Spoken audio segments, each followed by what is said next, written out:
1948년 5월 14일 텔아비브의 한 박물관에 유대인 정치 지도자들이 모였습니다. 이들의 대표 다비드 벤 구리온은 이 자리에서 이스라엘이 독립국가임을 선포했고 스스로 이스라엘의 초대 총리이자 국방부 장관 자리에 올랐습니다.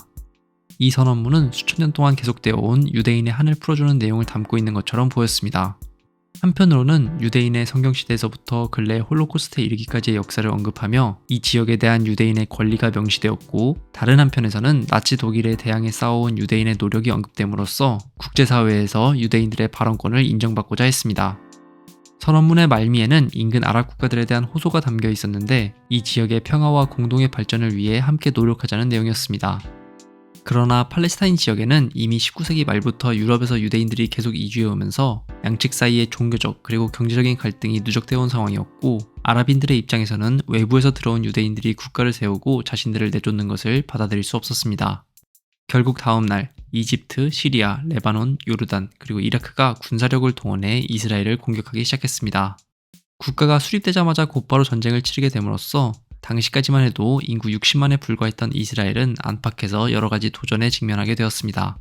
외부에서 공격해오는 아랍 국가들에 맞서야 했을 뿐만 아니라 이를 위해 내부에서도 기존에 여러가지 다른 생각을 가지고 있던 세력들이 벤구리온의 지도, 특히 그의 마파이당에 통합되어야 했기 때문입니다. 그런데 사실 벤구리온의 독립선언 이후 공식적인 침입이 시작되기는 했지만 이스라엘 내부에서는 이미 약 반년 전인 1947년 11월 29일 이 지역을 유대인과 아랍인의 인구 비율에 맞게 나누라는 유엔의 결의안이 통과되었을 때부터 일종의 내전과 같은 상황이 벌어지고 있었습니다. 그러니까 사실상 내전 상황에 빠져있던 이 지역이 이스라엘의 독립선언을 통해서 공식적인 전쟁에 돌입하게 된 것입니다. 그런데 이미 1차 시기, 즉 내전에 가까웠던 시기부터 둘 사이의 갈등을 이후에도 특징 짓는 요소가 보이기 시작했습니다. 약 4만 명의 군대를 가지고 있던 이스라엘은 내부에서 여러 갈등들이 있기는 했지만 그럼에도 불구하고 나름대로 통일된 조직을 가지고 있던 반면에 아랍 측은 작은 분파들과 계파들로 나눠져 있어 통일적인 움직임이 어려웠다는 것이었습니다. 이들은 주로 예루살렘의 산악 지역이나 지방에서 활동하면서 도시를 공격했는데 주로 예루살렘으로 향하는 보급을 끊음으로써 유대인들을 괴롭혔습니다. 따라서 이미 1차 시기부터 예루살렘의 유대인 거주 지역에서는 심각한 물과 식량 부족 현상이 나타나기 시작했습니다. 이런 전략은 유대인 군대가 적극적으로 인근 지역을 점령하기 시작하고 아랍인 지도자를 사살하면서야 와해되기 시작했습니다. 이 과정에서 유대인에 의한 아랍인 학살이 벌어지기도 했습니다. 데이르 야신이라는 예루살렘 북서쪽 지역은 아랍인들이 거주하고 있던 마을이었는데 4월 9일 약 130명으로 구성된 극단주의 계열 유대인 군대가 이곳을 공격하면서 민간인들에 대한 성폭행, 약탈, 고문 등을 포함한 무차별적인 학살을 자행한 것입니다.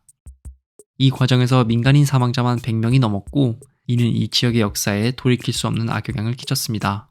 유대인들과 비교적 호의적인 관계를 맺고 있던 요르단의 국왕 압둘라 1세와의 관계도 악화되었을 뿐만 아니라 이스라엘 지역의 아랍인 마을들에서 겁을 먹은 이들의 대대적인 탈출 움직임이 시작되었기 때문입니다.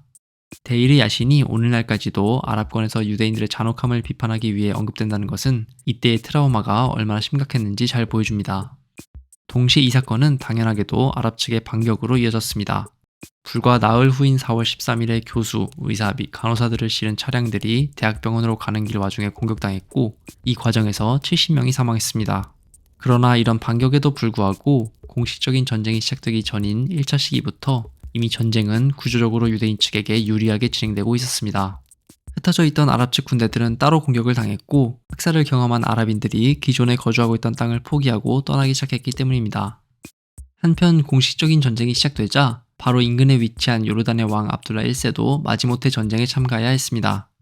그는 이전까지는 유대인들과 비교적 호의적인 관계를 맺고 있었지만 데이르 야신 학살 사건 이후 다른 아랍 국가들의 관계 때문이라도 전쟁에 참가할 수밖에 없었고 초기까지만 해도 부분적으로 예루살렘을 손에 넣는 데 성공한 것처럼 보이기도 했습니다. 이 시도는 벤구리온과 이스라엘 측이 6차례에 걸쳐 예루살렘에 대한 포위를 뚫으려고 시도하고 이를 위해 도로까지 건설하면서야 무산되었습니다.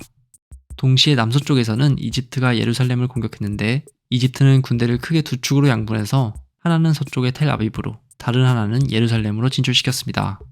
이는 만약 이스라엘이 패배하게 될 경우 요르단이 예루살렘을 손에 넣는 것을 우려한 이집트가 이를 견제하기 위해 짠 전략이었습니다.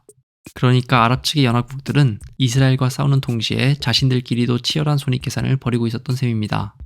결과적으로 이러한 전력의 분산은 이스라엘이 공격을 막아내고 전쟁을 최종적으로 승리하는 데 결정적인 영향을 끼치게 됩니다. 이집트 군대는 양쪽에서 모두 성공을 거두지 못했고 북쪽에서도 이라크와 시리아 군대의 공격은 실패로 돌아갔습니다. 아랍 측과는 상반되게 이스라엘의 벤구리온은 내부의 극단주의자들을 어느 정도 제압하고 통일된 조직 체계를 유지하는 데 성공했습니다. 이는 무엇보다도 알탈레나 사건이라 불리는 과격론자들에 의한 일종의 쿠데타 시도를 정리하면서 이루어졌습니다. 6월 20일 텔아비브 북쪽의 해안에 알탈레라는 이름의 배가 정박했는데 여기에는 900명이 넘는 유대인 피난민들과 화약을 비롯한 무기 등이 실어져 있었습니다. 피난민들이 내리고 나서 극단주의 계열의 군대는 자신들의 무장을 위해 배의 무기 중 20%를 자신들에게 내어달라고 요구했습니다. 벤구리온은 이 소식을 듣고 즉시 정규군을 파견했고 그럼에도 불구하고 과격론자들이 말을 듣지 않자 강제 진압을 명령했습니다. 유대인이 같은 유대인에게 총을 쓴다라는 기록은 별것 아닌 것처럼 보일 수 있지만 당시 나치의 홀로코스트 직후 일어난 상황이었기에 유대인들에게 큰 비극으로 다가왔습니다. 어쨌든 벤구리온은 16명을 사살하고 수백 명을 체포한 끝에서야 이 일종의 쿠데타 시도를 진압할 수 있었고 그 결과 자신과 정규군의 위상을 공고하게 만드는 데 성공했습니다. 이런 일련의 과정을 통해서 초기에 4만 명 정도였던 이스라엘 정규군은 가을이 되었을 때 6만 명 규모로 늘어났고 곳곳의 전투에서 승리를 거두었습니다. 특히 오늘날 이스라엘의 최남단인 에일라트라는 장소에서 승리를 거둔 후 미리 준비해둔 국기가 없어 즉석에서 파란색 잉크를 이용하여 이스라엘 국기를 들어올리는 사진은 이후 유대인들의 집단 정체성 형성에 있어서 상징과도 같은 사진이 되었습니다. 결국 이스라엘은 더 이상의 전쟁 수행을 위한 동력을 상실한 각각의 아랍 국가들과 차례대로 휴전 조약을 맺었고 마지막으로 시리아와 1949년 7월 20일 조약을 맺음으로써 전쟁이 마무리되었습니다. 아랍 국가들은 조약 체결 초기까지만 해도 이때 정해진 국경이 임시적인 성격이라고 생각했지만 결과적으로 이는 국제적으로 계속해서 유효한 국경이 되었습니다. 팔레스타인 전쟁은 이스라엘과 아랍 측 모두에게 깊은 트라우마를 남겼습니다. 이스라엘은 영토가 이전에 비해 약 23% 증가했지만 약 6,000명, 전체 인구의 1%가 전쟁으로 인해 사망했습니다. 아랍 국가들은 계속해서 2차전을 준비한다고 공공연하게 말했기 때문에 이스라엘 국민들은 큰 불안감에 시달려야 했습니다. 게다가 경제적으로도 주변 국가들로부터 단절되었기 때문에 신생국 이스라엘은 정치적으로 그리고 경제적으로도 큰 어려움에 빠졌습니다. 뿐만 아니라 나치 독일에서 경험한 홀로코스트의 트라우마도 여전히 남아있었습니다.